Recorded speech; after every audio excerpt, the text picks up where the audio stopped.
O Evangelho segundo o Espiritismo, capítulo 11, item 14, caridade para com os criminosos. Meus irmãos, o tema deste item é um daqueles que podemos ter uma certa dificuldade de compreender e mais ainda de praticar. O Espírito Isabel de França vem nos alertar quanto a essa deficiência que apresentamos no entendimento das leis divinas. As mais das vezes, quando escutamos o relato de um crime, cometemos imediatamente dois erros. O primeiro é o de julgar o criminoso. E o segundo é de desejar, ainda que inconscientemente, que ele sofra um castigo tão grande ou até mesmo maior que o ato criminoso que ele tenha cometido. E essa mensagem nos traz uma verdadeira lição de moral sobre esses dois aspectos.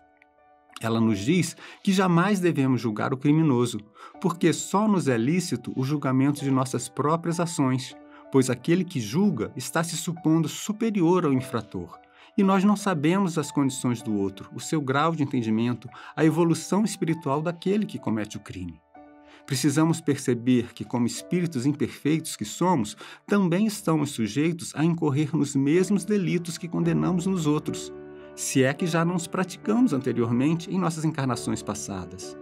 E também não sabemos o quanto continuamos a infringir a lei divina, pois não sabemos o peso de nossas falhas. Dizem os espíritos que há muitas ações que julgamos normais e aceitáveis que, na verdade, são verdadeiros crimes aos olhos de Deus.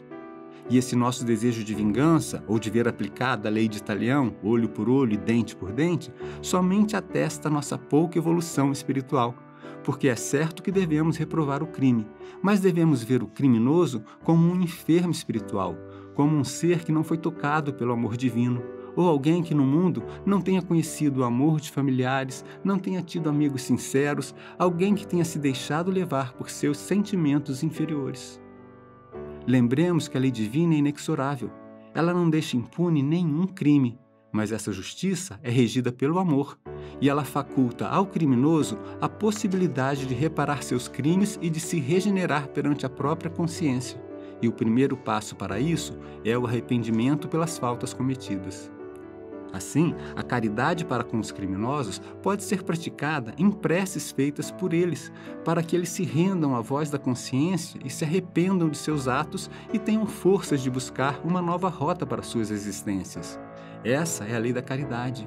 Essa é a lei da solidariedade que deve unir a todos nós que, como espíritos imperfeitos, estamos constantemente contrariando a lei divina em maior ou menor grau. Certamente, por isso, não temos condições de atirar a primeira pedra em quem quer que seja. E lembremos ainda em nossas preces de pedirmos também por esses irmãos que se deixam levar por impulsos de raiva, de vingança, cedendo a influenciações espirituais negativas e que acabam cometendo, em um momento de invigilância ou de cólera, crimes que vão atrasar em muito a sua evolução espiritual. Tenhamos compaixão. Encaremos esses irmãos como enfermos espirituais e roguemos a Deus por eles. E em seguida vamos a uma mensagem que está no livro Agenda Cristã, pelo Espírito André Luiz, psicografia de Chico Xavier. Lucrará fazendo assim. Reconforte o desesperado. Você não escapará às tentações do desânimo nos círculos de luta. Levante o caído. Você ignora onde seus pés tropeçarão. Estenda a mão ao que necessita de apoio. Chegará seu dia de receber cooperação. Ampare o doente. Sua alma não está usando um corpo invulnerável. Esforce-se por entender o companheiro menos esclarecido. Nem sempre você dispõe de recursos para compreender como é indispensável. Acolha o infortunado. Nem sempre o céu estará inteiramente azul para seus olhos. Tolere o ignorante e ajude-o. Lembre-se de que há espíritos sublimes que nos suportam e socorrem com heróica bondade. Console o triste. Você não pode relacionar as surpresas à própria sorte. Auxilie o ofensor com os seus bons pensamentos.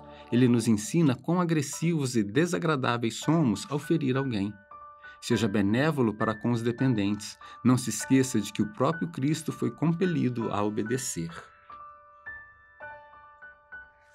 E em seguida, elevemos os pensamentos em prece. Deus de amor e bondade, nossa jornada evolutiva é um processo de aprendizado infinito. Muitos erros cometemos por desconhecermos tuas leis e ao arcarmos com as consequências de nossas faltas, aprendemos a não mais incidir nelas. Mas, não obstante, novos desafios sempre nos aguardam e provavelmente novos erros cometeremos. Sendo assim, como podemos erguer nosso dedo para apontar defeitos alheios? Como podemos condenar um irmão por erros que já podemos ter cometido ou que ainda viremos a cometer? Jesus nos deixou clara essa lição. Que possamos então usar de indulgência para com os erros alheios, ter piedade daqueles que enveredam pelas sendas do crime e do erro, talvez por não terem tido uma mão amiga para os apoiar, um ombro amigo para chorar. Que entendamos que são enfermos espirituais, irmãos nossos que se distanciaram do caminho do amor, quem sabe por terem sido vítimas de injustiça, ingratidão, vingança, por não terem ainda uma fé robusta que os auxiliem a aceitar com resignação os reveses da existência, e então se revoltam contra a própria divindade. Assim, hoje em prece, nós te pedimos, Pai, que envolva esses irmãos com teu infinito amor, que eles sintam a tua presença junto a eles por meio de teus anjos da guarda, para que seja despertada neles a chama da fé e da esperança que os conduzirão ao caminho da regeneração, pois é isso que esperas de cada um de nós. E que assim seja.